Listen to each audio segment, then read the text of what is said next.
Welcome to VP life style. இன்றைக்கி எல்லோரும் எங்கடா விபி காணமேன்னு பார்க்குறீங்களா? விபி வந்து ஊருக்கு போயிருக்கா.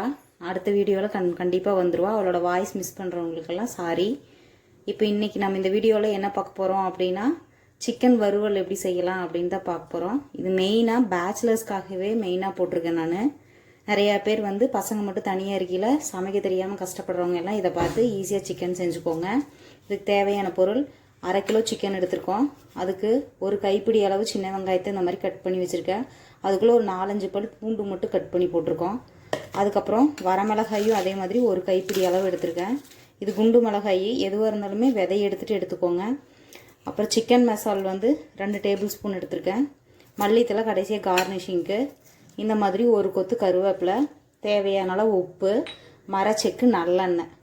எப்போவுமே சிக்கன் வந்து நல்லெண்ணெயில் செஞ்சிங்கன்னா டேஸ்ட்டாக இருக்கும். வாங்க எப்படி செய்யலான்னு பார்க்கலாம். இந்த மாதிரி வானலியை அடுப்பில் வச்சுக்கலாம்.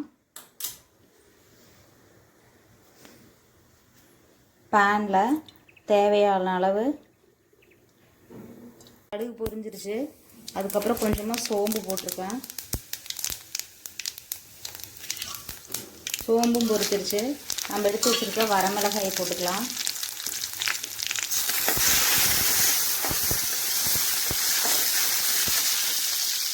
ஒரு கிளறுனோனையும் வெங்காயம் பூண்டை போட்டுக்கலாம்.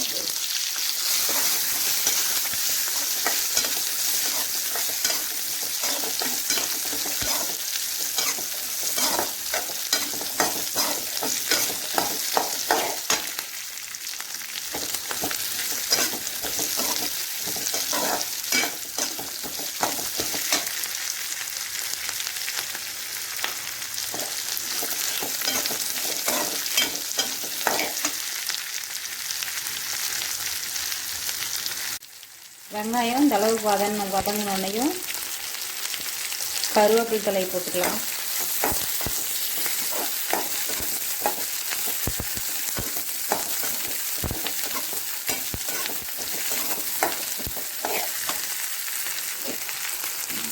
கருவேப்பிலை தழை போட்டு ஒரு பரட்டினோன்னையும் நம்ம அதை எடுத்து க்ளீன் பண்ணி அரிஞ்சு வச்சுருக்க சிக்கன் வீட்டில் போட்டுக்கோங்க.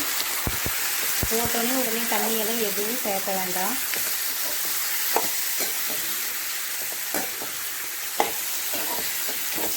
நீங்கள் கொஞ்ச நேரம் பரட்டிக்கிட்டே இருந்தீங்க அப்படின்னாவே சிக்கன் எல்லாம் அப்படியே நல்லா அதில் இருக்கிற தண்ணியே விட்டு உருண்டு வரும். அது வரைக்கும் நல்லா வதக்கிக்கலாம்.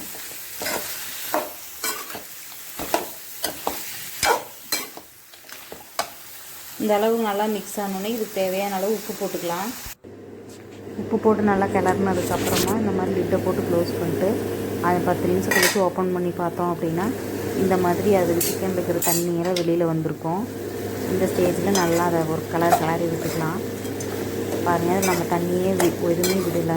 சிக்கன் இருக்கிற தண்ணியே இந்த அளவுக்கு விட்டு வெளியில் வந்திருக்குது. இந்த ஸ்டேஜ் வரைக்கும் நீங்கள் எந்த தண்ணியும் விட வேண்டாம். இதுக்கப்புறமா நம்ம எடுத்து வச்சுருக்க மசாலா தூள்லாம் போட்டுக்கலாம். சிக்கன் மசாலும் மஞ்சள் தூள் 1 டீஸ்பூன் போட்டுக்கலாம். போட்டுட்டு திரும்பவும் நல்லா மிக்ஸ் பண்ணிக்கோங்க. அந்த தண்ணி, சிக்கனு, மிளகாய், இந்த மசால் தூள் எல்லாமே நல்லா கலந்து மிக்ஸ் பண்ணி விட்டுக்கோங்க.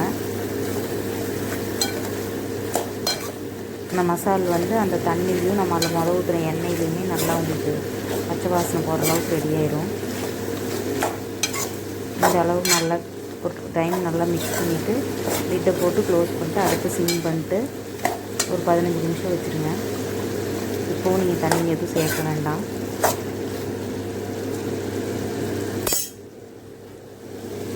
இதெல்லாம் நல்லா மிக்ஸ் ஆனோடனே இந்த மாதிரி லிட்டை போட்டு க்ளோஸ் பண்ணிட்டு 15 நிமிஷம் விட்டுடலாம். 15 நிமிஷம் கழித்து எடுத்தோம்னா இந்த ஸ்டேஜுக்கு தான் நல்லா எல்லாம் மிக்ஸ் ஆகியிருக்கும்.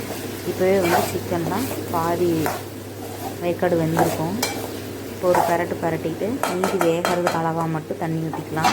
இதுக்கு ரொம்ப ட்ரையாக வறுவல் வேணும் அப்படின்னா 150 ml தண்ணி ஊற்றிக்கோங்க. நான் கொஞ்சம் கிரேவியாக வேணுங்கன்னா 200 ml தண்ணி ஊற்றிருக்கேன். இது லைட்டாக ஒரு கொதி வந்தோடனையும் இந்த ஸ்டேஜில் நீங்கள் உப்பு பத்தலைன்னா பார்த்துக்கோங்க. எங்களுக்கு உப்பு கரெக்டாக தான் இருந்துச்சு. அதனால் திரும்பவும் லிட்டை போட்டு க்ளோஸ் பண்ணி அடுப்பு சிம்லேயே வச்சு ஒரு 10 நிமிஷம் விட்டுருங்க.